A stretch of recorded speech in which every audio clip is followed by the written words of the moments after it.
Where I grew up is right at the edge of Texas, where it meets up with Mexico and New Mexico, along the Rio Grande, where right at the base of Sierra del Cristo Rey, and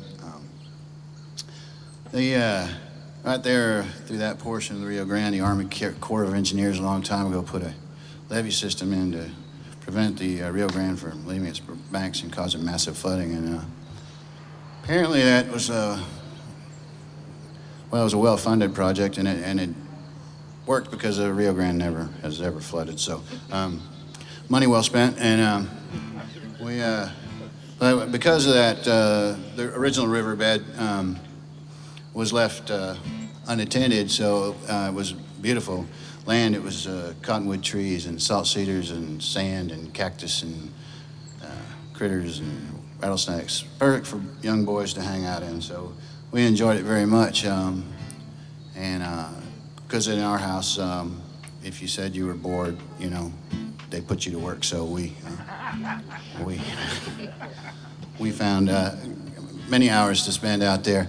And so when we went back to research this, because I left El Paso back in the 80s, they'd bulldozed the whole place and put subdivision in with houses so close together, hardly any yards. So we found it kind of tragic that our old backyard, those kids that live in there now wouldn't even know what existed there beneath them. So, but even in that, being there, I just kind of remembered when you stand on that same ground you once stood when you were a boy, when your tennis shoes were this big. Some memories come rushing back. So that's how the song came to be. It's called the Levee Boys.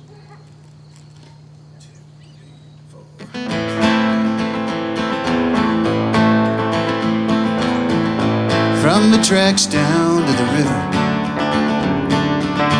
that stomping ground for the Levee Boys, armed with slingshots and transistors, we ran our turf with reckless joy. Me and Jim, we were the oldest. We were as strong as we were fast. In the salt cedar bosque, we built a fortress where the boys would meet and plan their next attack. We never hurt nobody. We broke some windows, bent some logs. Barefoot warriors, slingshots hanging from our tattered overalls. All for one and one for all. Well, I never will forget that fateful summer.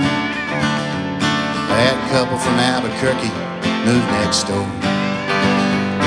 They yelled a lot and they used a lot of cuss words, while their long-faced kid sat out on the porch. Well, the curly-headed kid, he was something. He was 2 left feet, big mouth, and a busted tooth. And he followed us around till we relented. We were the Levee Boys, defenders of the youth. We never hurt nobody, except rattlesnakes and vermin, that was our pledge. How are we to know that we were growing up through this experience?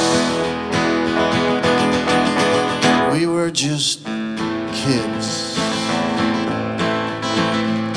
One Friday we was pitching rocks along the ditch bank when Curly showed up all bruises, blood and tears. Jim said, boys, our mission here, it is apparent. No parent has a right to rob us of these years. So it took the kid to our fort out in the bosque. We stocked him up with white bread, pork and beans. And his dad knew that we knew, but we weren't talking. Jim said, that bastard better never lay a hand on me.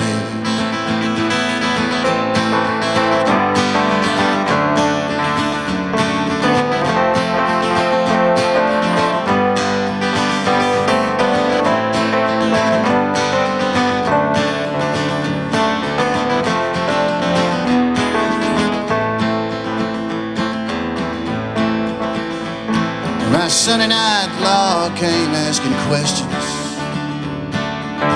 We was raised to always tell the truth. So me and Jim led the cops down to the levee, to that curly-headed kid with a busted tooth.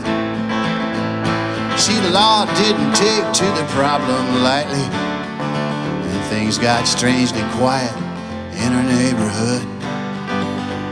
And that family moved away under the cover of the night. I still don't know if what we did any good.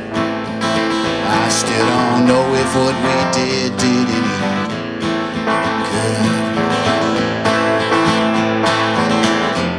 We never hurt nobody, except rattlesnakes and vermin. That was our pledge.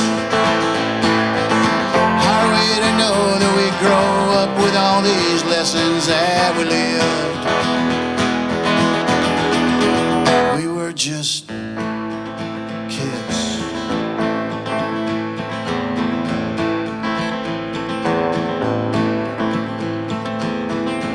From the tracks down to the river, ran our turf, reckless joy,